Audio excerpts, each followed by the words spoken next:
It's episode 262 of the Cassius Morris Show. Thanks for tuning in to this brand new edition of the podcast. We're back. It feels like it's been a long time since I've done a traditional, I call it quote unquote traditional episode of the show like this with a guest. Listen, man, at a certain point when you're making content for as long as I've been doing it, you got to evolve and you got to change. And look, I know that there's been a lot of changes quick. I know that it seems like maybe overnight the show was looking different and feeling different a lot of the time. I'm still doing my classic interviews, but if you guys haven't noticed, it's working. If you look at my views lately, if you look at my subscribers, they've doubled and in some cases tripled than the last couple months. And really what happened, man, this all sort of happened randomly. So let me sort of break it down for you guys for a second. So this really started on me doing a one-off live stream reacting to you guys' music. I was thinking of a one-off thing to sort of shake things up and do some new content. And when I did this first one, you guys had such a reaction to it that I just figured it was really something that we should keep doing. So now we're at the point where it's weekly. Suddenly, so then I'm just starting a weekly live stream all of a sudden. So this just sort of happened out of thin air. Next thing you know, we're adding a co-host to it. I got Seb on there. Now we're having guests every week. And we're getting a lot of interest from some pretty big people. So it's been crazy, you know, and it's been really cool. And that sort of progressed into other streams. But really, the reason that this all went down also is because I went through a strange period where it felt like everything in this world was preventing me from sitting down with a guest over Zoom. Guys, I swear on my life, I think I had 10 people booked in that month and a half, 2-month period. And every single one of them either canceled on me, had to reschedule due to illness. I had a couple people with things in their family. And look, I'm not, by the way, I'm not upset with any of these people. That's completely understandable. I'm just saying it was quite a coincidence that all this stuff was happening at the same time.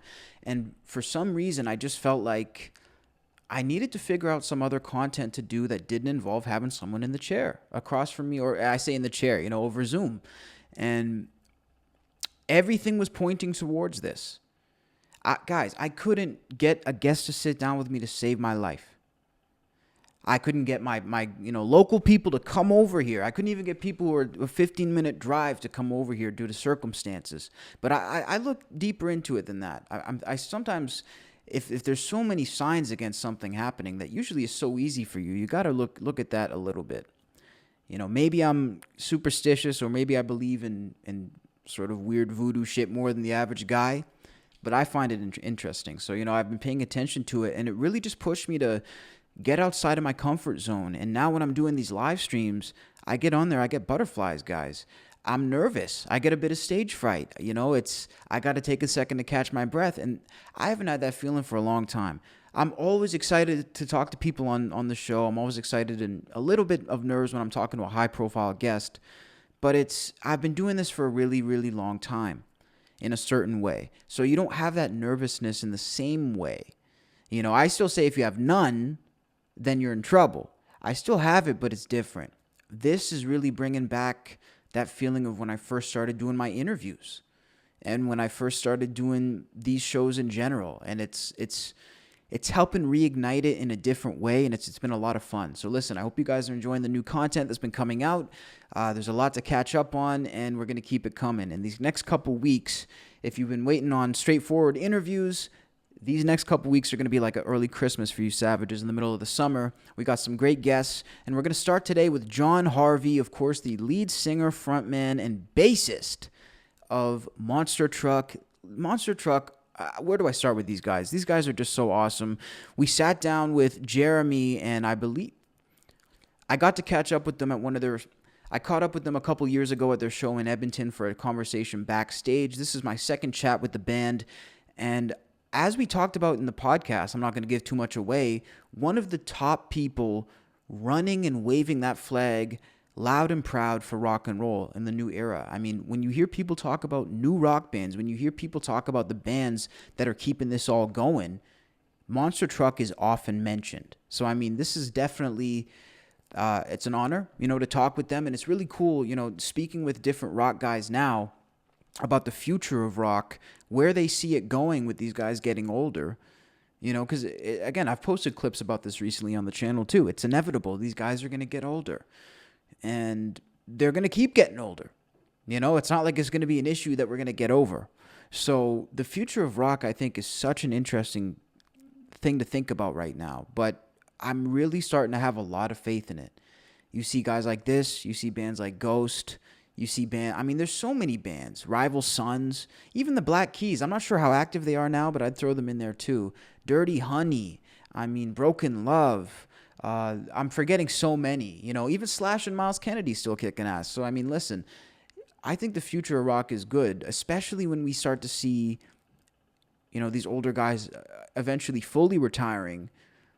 The options, like, it's not like you're going to be able to skip all the current bands and just wait for AC/DC to come to a stadium or wait for Metallica. Because I got to be honest, guys, that's what I would often do.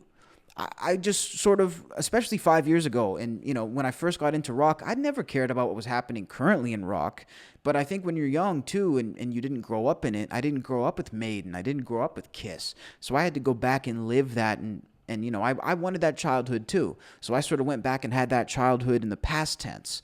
But I think 5 years ago was when I really started like getting more interested in current music, and all this to say that I really think the future is in good hands. Hailstorm, there's so many bands, guys, that they're going to keep getting bigger and bigger. And the thing is, too, they don't have the generational fandom that these older bands have. You go to a Kiss concert, a Maiden show, Ozzy, there's grandpas with their sons and then that guy's son. You know what I mean? There's 3 generations of people sometimes at these shows who've passed down the music through generations. We haven't had time for that to be passed down. There hasn't been enough time for Hailstorm and Monster Truck and all these different groups to be passed down. There haven't even been kids enough born yet of this generation for us to pass it to. So, I mean, I think that's why we're in a confusing, weird place with rock, is because we have one foot in one generation and one foot in the other. And there's a long space in between, but that gap is closing, my friends. And I think the future of rock, these new faces, these are really, really going to be the people you want to look out for. And Monster Truck, it's definitely an honor, like I said, to have them on the show. So we're going to chat with our man, Jon. Hope you enjoy it. Hey, what's happening, man? Not much. What's that on you? Not too much. Appreciate you taking the time to call in. I like the shirt. Is that a Volume 4 style shirt? Yeah, it says Live Slow, Die Old. Classic, man. I like that. Is that one of you guys' shirts? No, actually, a friend of ours in Barcelona, his name's Bronca Studio, I guess is what he goes under, but he does a lot of like the metal and hardcore, like 70s style, like the stoner rock. It looks like old movie posters kind of thing. And Cool. I got this from him. He hooked us up with a bunch of stuff. We were there, and yeah, hopefully he'll do some stuff for us. But hey, thanks a lot for rescheduling, man. My bad. Oh, yeah. It's all good, man. Don't worry about it. I mean? It happens, man. Listen, it's one of those things. I'm just happy we're here now, honestly, and I appreciate it, dude. I'm a huge fan of the music. I'm curious, by the way, since we're talking about just Volume 4 and stuff. What do you listen to on a regular basis? Are you so busy working on music that you're listening to your own stuff, or are you listening to other guys? Funny enough, like this week, I'm working on a record called for a project I'm working on called Vicious Beast, and that's all I've been listening to as mixes. Nice. So precisely. But Makes yeah, a lot sense. of it's like I listen to a lot of jazz, a lot of like actually recently I've been getting into Afro pop, which is really interesting, or Afro beats. It's like Yeah. this humongous style of music I never heard of, and like all the artists involved are completely like, they got 40 million followers. And you're like, what? Who is this person? You're like, oh, and it's just like, I think it started in Nigeria, but I'm just getting educated now, but it's Yeah. crazy. So I like to know what's going on everywhere, because how else do you know where your tastes lie if you don't know what's currently happening? That's a fact. Yeah. So how about tour and everything like that? You guys just got back, in the past month from some pretty crazy gigs. I mean, maybe talk to me about that. I know Download was one of them. That must have been huge, even though it's not the first time, right? Right. Yeah, we've done it 4 times. So Yeah. lucky us. But it's been really intense. It's been a great summer. We've had a couple really good shows so far. Played a couple in Ontario around here, around our hometown, in Canada, and then yeah, Download in the UK, which is one of our faves. We flew out and did that. We came back, and we got a lot going on this year, man. And we have a bunch of tours happening. We're back in the UK in the fall. It's the train's moving now. It's going fast. I mean, what do you guys prefer? Or maybe I guess you can't speak for the whole group, but what do you prefer in terms of a venue? Because you guys do big festivals, you do more intimate shows, you've done everything, from Shipwrecked, the cruise. I mean, what do you prefer in terms of a setting? I personally, it's all kind of like intense, but I like the big ones. I like the really Okay. big ones where you can't really like tell what's going on. I find like I can get my into my own word. It sounds very introverted, but I can focus more on what I'm doing when I don't have someone 2 feet from my face screaming Right. lyrics. You know what I mean? Okay. And that sounds ridiculous because those club shows are some of my favorite shows, and I have some of my best memories from them. But the ease and of walking out onto a festival stage and just being like, okay, all my things are here, everything's good. You know Yeah. what I mean? So it's I think it's a totally different experience. But me being who I am, I like the big crowds.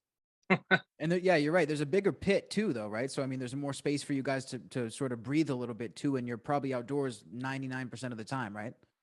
Yeah, so it's a lot. I like the big ones. The outside ones are my favorite just because they never sound good. Don't go They to an never outdoor sound good. festival and think it's gonna sound good. No, it hardly ever does. If the wind blows, it sounds bad. That's the Yeah. peril of outdoor sound. But I just the feeling of it. I mean, I don't, and especially when you're playing, you're starting at like 9 p.m. and the sun's still up on some of these Yeah. shows. We're just That's like, nuts. okay, here we go. Glad we got that lighting guy. But it's been a very the thing is they're all amazing, and the fact that we get to come back now, I just like gush about everything and I feel like an idiot. No, I hear what you're saying. I mean, we've heard that there will be a big music renaissance or a concert renaissance, so to speak. Like this is going to be the 60s and 70s all over again. I mean, are you feeling that this is the time? Like is the energy in the air when you go out? I think so. I think people are really excited about just being around bands, and especially bands that they love after so long. I mean, I would download. There were so many bands, and it was bands that were like huge bands. And every festival you look at has all these huge bands that don't usually tour at the same time. So people are Right. really getting it. You know what I mean? They're getting these lineups that are like somehow the headliners, a regular headliner's third down on the list. You know what I mean? On a lot of these Yeah. festivals or even shows like. There's a tour going around right now, which blows my mind. It's not a huge tour, but it's like Circle Jerk's Negative Approach into Adolescence. And I'm like, Ooh, if you showed me that tour in like the early '90s, my brain would have melted. But like, exactly. you know what I mean? It's one of those But things now it that's becomes like more common, because people are it's just back. a thing. Yeah, and no one has to like all those bands would have gone on their own before. And there's a bunch of other bands too that are doing that, especially like bigger bands. And they're just grouping on these gigantic like Rob Zombie, I think, is going out with like Power Man 5000 and like all the bands Oh that wow. used to be on those. Like, yeah, dude, you should see the next Rob Zombie tour. It's all bands from like the '90s and early 2000s. So everyone is touring. So I think right now is the time. If you're a music listener, like check your local listings. I've missed 100 shows in Toronto in the last like month, and I have no idea. Like bands that I love, my friends are posting them the next day, and I'm like, They were here? go follow them. I didn't Exactly. see Yeah, you didn't that. even know they were here. I mean, Toronto's crazy for it, though. I mean, would you say that Toronto is the best music city in Canada, or is there a better hub? Because I mean, from the outside looking in, it seems like the best. Toronto is the biggest and has the most shit. And that's Yeah. kind of the way I look at it. It's like we're in this concentrated area. We live in Hamilton, so 45 minutes from Toronto. But this concentrated area right here, you have St. Catharines 40 minutes away. Toronto's 40 minutes away. London, Ontario is like an hour and a half away. Like Mm, all these places where you can viably play a good show. yeah. So Toronto isn't just the place, it's like all the places around it support it. And Sort of a like you got mecca. Montreal, right? Well, you go to Montreal, you play Montreal, Quebec City, usually, maybe a couple of towns, maybe Sherbrooke, maybe you know what I mean. Yeah. Vancouver on the other side, you're playing Vancouver, maybe Victoria, maybe a couple around there. But you can't really base a tour around BC unless you're a bigger band. In That's true. Ontario, you can do weekend riffs all year. You can go up and down the 401 and play Barrie, you can play, or 400 play Barrie. You can go anywhere south down to Windsor. So Toronto's the best because if you want to get started in a band, this is the place. You can rip up back and forth. You can play shows in 10 different places and people will go. And that's how we started. And we got lucky that we were here. How many shows a week were you guys playing when you first really started sort of hitting the ground running with the band? Then back then, well, back then when we all had jobs, we were doing, it got to the point where we were playing almost every weekend. So we're like, okay, we should probably decide whether like what we're gonna do with this. Right. And we One got foot in, one management foot out. right? And we had management and everything else. And then we were just Mm, like, okay, well, maybe we should try and pursue this because It was good, and everything was working out, and we were having consistent gigs. And then it just went quickly to like, uh, tours. And as soon as you get on tour, it's like, you're out for a few weeks here, home for a week, gone for 2, home for 3, gone for a month. And then as you get bigger, it starts being gone for 2 months, home for Right. 2 weeks, Ramps gone up. for, yeah, exactly. So it's just, it was pretty gradual for us, but I mean, we've been road warriors. We started touring hard about third year of the band, Okay. and never really stopped until COVID, right? So for you guys, it was more of like a linear thing. Like the bigger you got, the more you toured. Because I know some guys like they just do, Excuse 10 me. shows a night with nobody really there, and then once they get big, touring is an afterthought. So you guys were more focused on the studio music. Would that be fair to say? Maybe. I don't know. Or I think at the 50-50? time we were just really just trying to make everything fun and have a really good time. And we started this as a beer money band. So when it started to get serious is when things started really changing, I think, in all of our minds. But I think we were always built for live, I mean, Yeah. we came from the old school. When we first started touring, we were all using MapQuest. Like, this is like, we paid our dues and everything else like that. But that's how we thought, that's how you do it. Because every band Yeah. we knew toured all the time, and that's how they did it. So we just thought, you know what? If we tour everywhere, we'll probably be okay. And if we're not okay after touring everywhere, at least we tried. Do you know what I Mm, mean? exactly. No And then, regrets, to look thinking right. what if. Yeah, and it's so the wheels started turning, and we didn't have to think, what if, we just went. That's it. I mean, what was it like for you? Because you said that you were working regular jobs and you guys had management for your band at the same time. What was that Yeah. like? That must have been a very strange feeling. Well, a lot of bands, I mean, management's a funny thing, and they'll push you as far as they're willing to push you, or as far as you're willing to go. That's the Mm, whole thing. okay. Love them. We worked with amazing managers and things like that. But at this point, we were just like, we were really fresh to getting it. And opportunities were starting to come in that really made it apparent that working a day job was going to conflict with whatever this dream was. And it was a massive risk because, like, we did not, um, we definitely didn't plan on any of that kind of success. So it was kind of like we quit our jobs like idiots. Let's You put it that way. quit them, but you were still scared, kind of thing. Well, yeah, and that's the thing. Everyone always says, "Oh, it was our worst year ever," and then we got successful. And that was kind of what happened to us. It was like you have to let go of everything and put everything into it, and then it finally kind of works slowly. And it's still a work in progress because it's just hard to stay. Like, we've been a band for 10 years. I don't know many bands that stay around for that long and put out that many records. So we're pretty Barely any. lucky to get that. You know what I mean? Man, it's insane. Speaking of, staying around, you guys have new stuff coming out all the time. I know just at the end of the last month, you guys had Get My Things and Go. Curious about that because you were talking about how that was a fictional sort of story about betrayal, freedom. I'm curious how that compares to your typical, like the typical writing style of the group. Is it typically a sort of fictional idea, or is it Excuse based me. on reality? It depends. I Okay, it like to depends. write songs that are rooted in reality sometimes. And sometimes they're not. They're completely rooted in fantasy. Now, I don't ever explain that's the case in any of them, but I think that lyrics come to you no matter what way they come to you. And since I was young, I'd always liked to write songs that were made up stories about a character rather than, you know, um, rather than write about myself. And I think even in Monster Truck as a whole, most of the things I written have been under kind of a character of Right. this. We started this as a tongue in cheek, like redneck kind of band, and then you Okay. personify that somehow along the way a little more, and then and then it turns into like part your personality kind of melds into it. So people must Right. have this crazy impression of what's going on, but half the songs are fake and half of them are real. So Hmm. I don't know. It's an odd way to put things out in the world, to be honest, because the fake stories usually turn out more interesting. Interesting, because maybe because it gives you more to play with. I mean, the sky's the limit, right? Yeah, you're right. That's what I said to my son actually yesterday. I said, if you write a story, you can write whatever you want. So it never has to have a certain direction. You can just pick.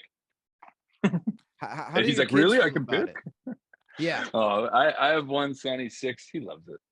He came to his that's first awesome. show because of COVID, he didn't really come to many shows, and he was like 4 before, and and it's been 3 years. So when he was 3 years old, he wasn't really like much of a concert attender, especially late at night. So we had him out Yeah. a couple weeks ago, and he had a riot. He had a blast. Stood to the side of the stage and danced the whole time. And That's he so loves it. cool. Who Yeah. for you in terms of touring, like was the biggest one for you guys as a group, would you say? Because you guys have been out with so many people, Slash, and I mean, or even people you've co-headlined with at a festival. So many, so many. It's tough There's to even been so think of it, many. right? Yeah, man. I mean, seriously, about 6 years of just wild experience after wild experience. I mean, we've opened stages at festivals for Metallica and Black Sabbath and Maiden a bunch of times, and we, things like that. And we've also toured with a bunch of like crazy bands. We've been on tour with Deep Purple 3 times, Yeah. and like for a while. And we went on tour with Nickelback for almost 3 months. We went on tour with Alice in Chains 3 times now. Been on tour, just so many bands, and these iconic kind of groups. So it's just, I think it all kind of mushes into one after a while, and you realize that um, everyone's out there just trying to work and make it happen, and we're lucky that we get to be in that world. Because in the world where we're in, where it's like everyone's touring and traveling all the time, and you're opening for these huge bands, it's a little bit different than when people are standing on the outside, be like, "Holy shit, you opened for Deep Purple," and we're like, "Yeah." It was Right. really great, and they're nice Right. guys, and this is like the third time doing it. It's super cool. We're lucky that our job is like this. It's not the same. I don't know. I don't want to say it loses its luster, but it definitely doesn't hit you the same way when you're doing work alongside these Totally. guys. Are you still in touch with that piece at all when you think back to it? Or is it like something that you just sort of had to get rid of in order to just move ahead and be in the space you're in now? Oh yeah, man. I always get. We were at Download. Our dressing room was right beside Megadeth, and I was like, kind of It's freaking crazy. like weirded out all day. It's like a burlap barrier between me and Dave Mustaine. I'm just staring there like, oh, okay, this is. Yeah. But like people like that, Maiden. Like I've never met Iron Maiden. Huge fans of them, but I just don't. I won't pursue that because I'd probably be like an idiot around. But that's the thing. There's certain people that you grow up with. I mean, the heroes when you're in kids are always be your heroes. Yeah. It's insane to even think of that, right? So, I mean, we mentioned shows like Shipwrecked. I'm curious about that. That's a cruise that happens, I think, every year, or maybe it'll be launching again. What was that Oh, like? it's going this year. Yeah, I think it was on this year. I think it went. It goes like every time. It's crazy. It's a hilarious place to be. It's a boat full of drunk, active rock people, all just riffing it and having a really good time. how many bands Yeah, are we've there done a few. typically every year? Too many. Over like 10, 15 at least, right? Oh, more than that. I'm talking like 20, 30 bands. Damn. It's wild, but it's super fun. I mean, we met some great friends there and some really cool bands that we got to play with on that boat that you never ran into before. But yeah, it's an experience. I'll tell you right now. I'm not the biggest fan of cruises because I figure why pay to be on a boat when you can be paid to be on a beach? But Right. it's fun for what it is, and I'm lucky because I get paid to be there. That's it, right? Yeah, and you sort of get Yeah. the better end of it there. I mean, it must be fascinating. I want to ask about your singing style and sort of your approach and how you tackle it. Did you come from a classical sort of training standpoint, or were you the guy who just let's get in the garage, let's play for our beer money, and let me try and sing? Yeah, more like that. When we Okay. started the band, I was screamed in a bunch of bands before, but I never actually sang anything. And then I started singing. I was like, oh, okay, let's just do this. And then everyone in the band's like, well, I guess you're the singer. I said, okay. And then, yeah, it kind of just went from there. And it's struggles the same thing. You learn different tricks. I've done vocal training now, so it's a lot easier than it used to be.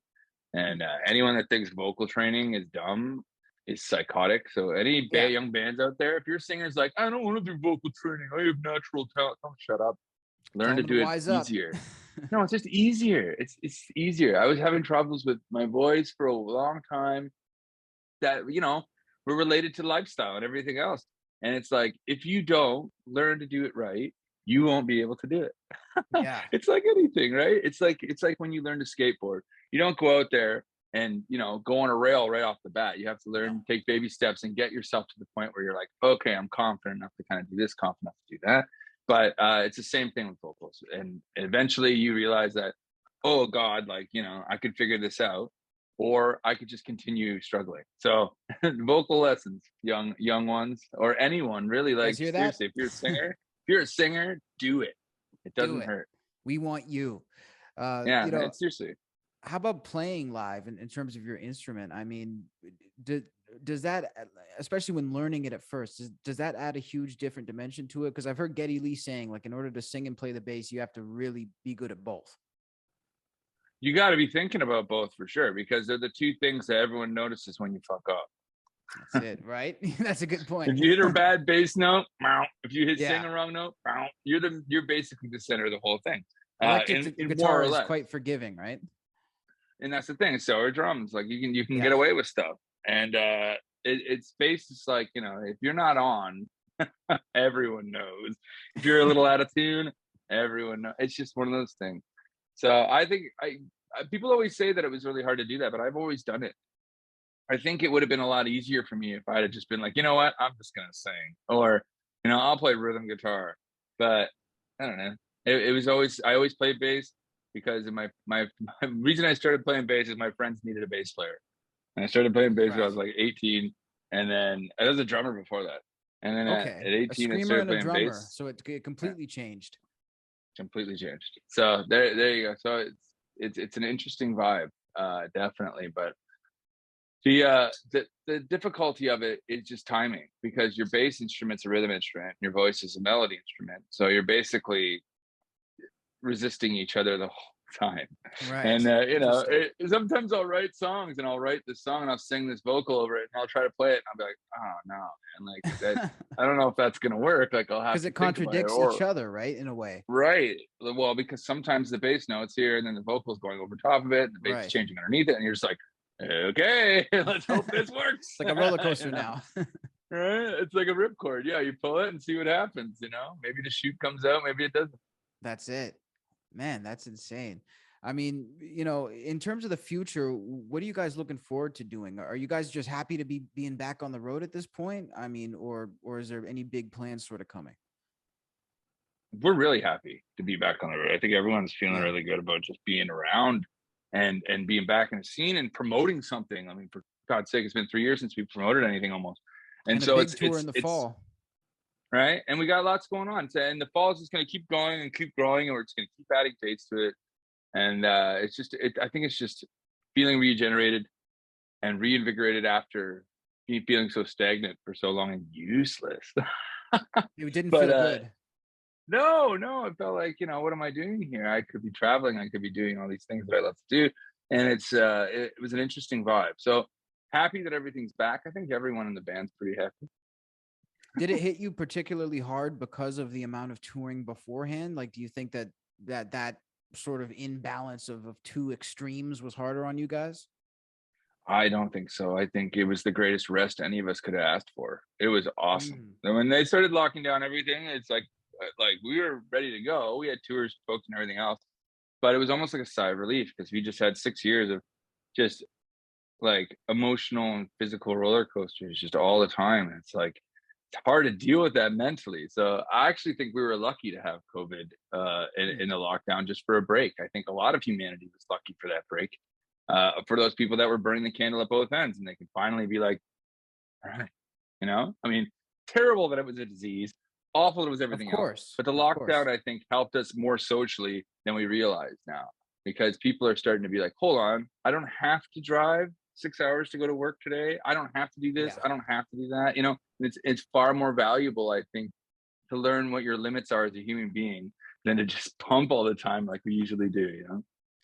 No, that's so true. And speaking of Monster Truck, just thinking about you guys, the one main thing that comes up about you is that you're credited for helping continue rock and roll, like, as a genre. You're often named as one of the best new sort of pioneers of this genre to keep it rolling. I'm curious, like, how does that feel for you as someone who grew up loving this music? And could you have ever anticipated that position?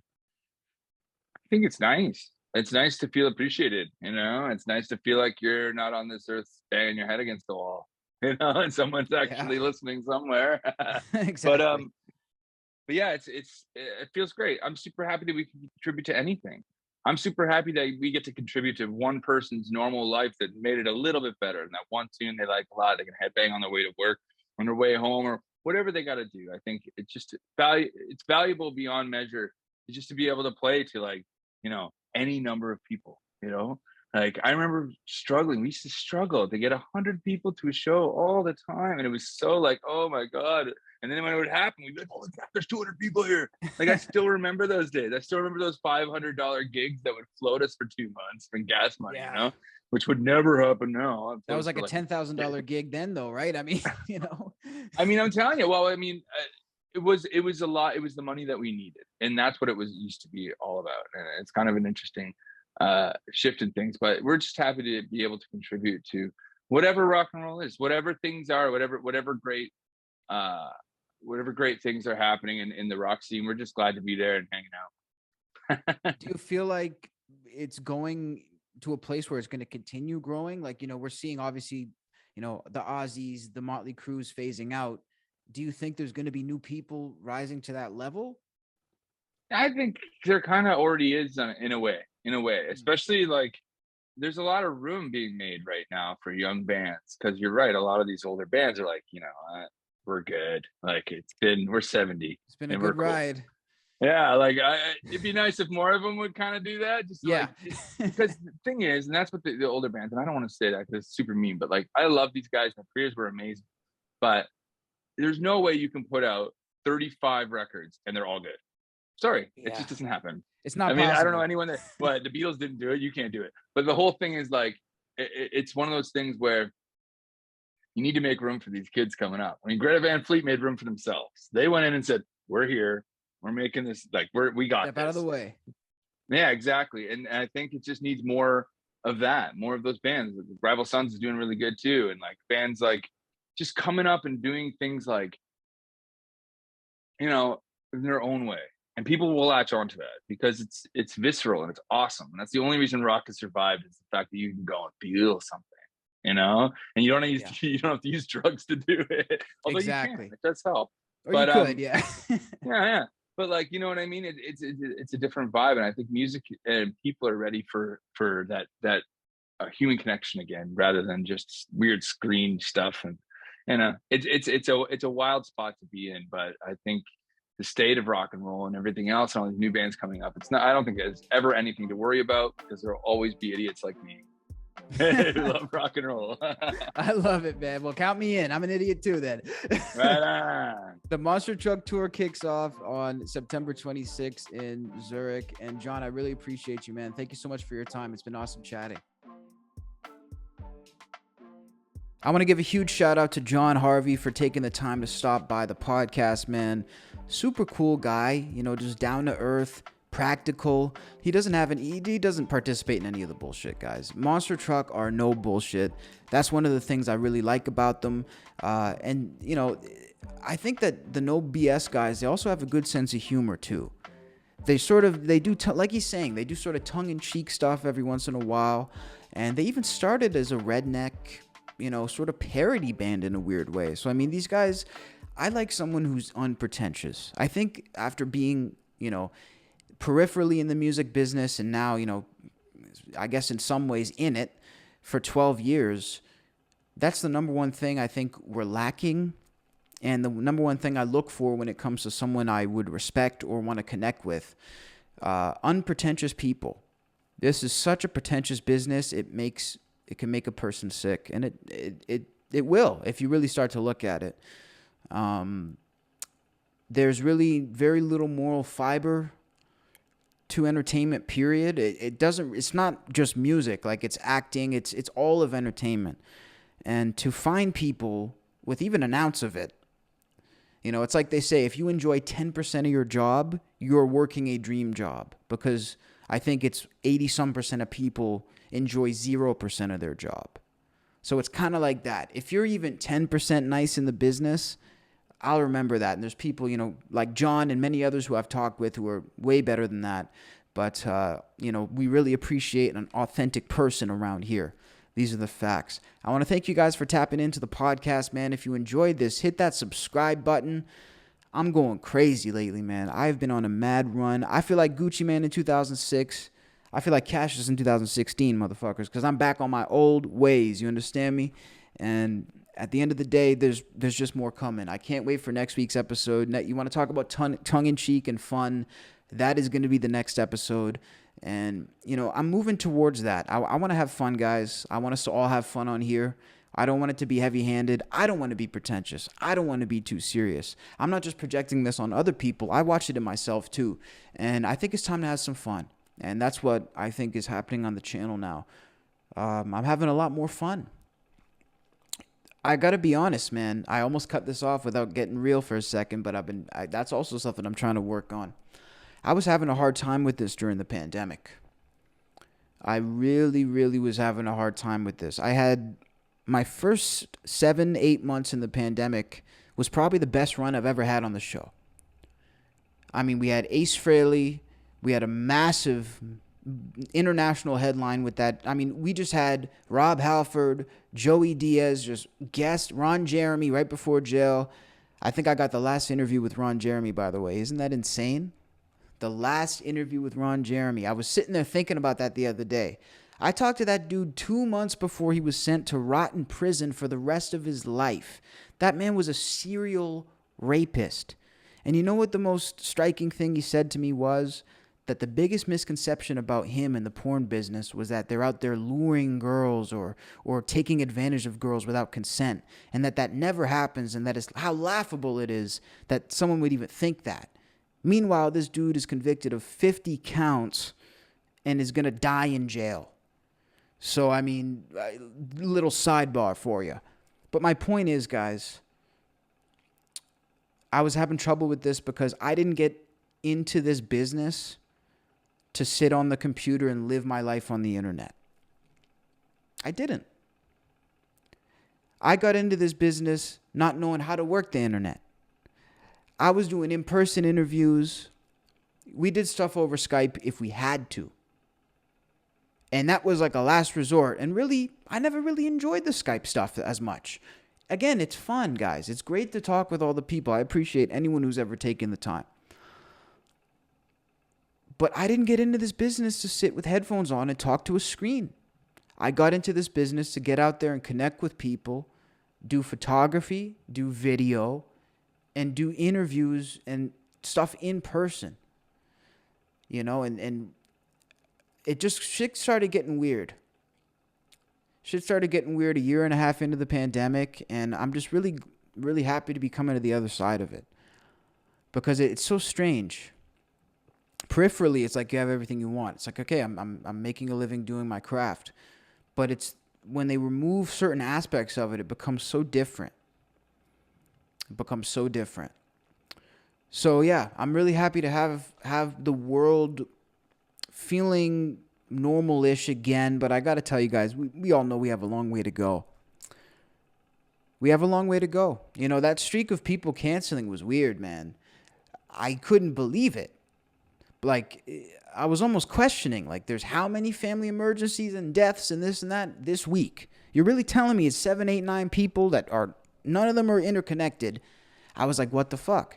But another thing I heard, guys, and you're going to hear this on the next episode, is that people have been buying tickets to concerts and they weren't showing up in the first 6 months after the pandemic or when they first opened shows. People were buying tickets to concerts and they would go out to an empty venue. So we're not back to normal yet. Hopefully we get there soon. I want to send you guys some big love. If you listen to the end, man, you're a real one. And I appreciate you being there with me every step of the way, man. And I'm going to continue to be here for you in every way that I can. I love you guys with all my heart. Till next time, this is Cassius Morris saying, rock on.